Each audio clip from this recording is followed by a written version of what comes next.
আচ্ছা, তোমাকে একটা প্রশ্ন জিজ্ঞেস করবো। হুম। সেটার উত্তরে তোমাকে হ্যাঁ অথবা না দিতে হবে। শুধু হ্যাঁ অথবা না তো? হ্যাঁ। ইউই দেবো, ইউ। ঠিক আছে, টাকা টাক দেবো। ঠিক আছে।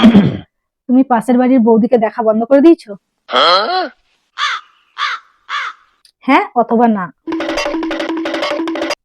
ঘাড় নাড়ালে হবে না, মুখে বলো। रुको जरा, বলা যাবে না। বলা যাবে না सबर মানে? करो। না, ঘাড় নাড়ালে হবে না, আগে বলো। বলা যাবে না। এটা কোনো কথা? আগে বলো হ্যাঁ অথবা না। না, হ্যাঁ, না। না মানে তাহলে তুমি আগে দেখতে? এ কি আজব প্রশ্ন! না বললেও তার মানে তুমি আগে দেখতে? না, হ্যাঁ। পরিষ্কার করে বলে হ্যাঁ মানে তুমি এখনো দেখো? এ কেমন প্রশ্ন! আমি তো ওটাই বলেছি যে প্রশ্ন হ্যাঁ অথবা না দিতে হবে, তুমি পরিষ্কার করে বলো। কি হতো? না, হ্যাঁ। এটা আবার কোনো কথা? তো কি উত্তর দেবো আমি? না বললেও মারবে, হ্যাঁ বললেও মারবে।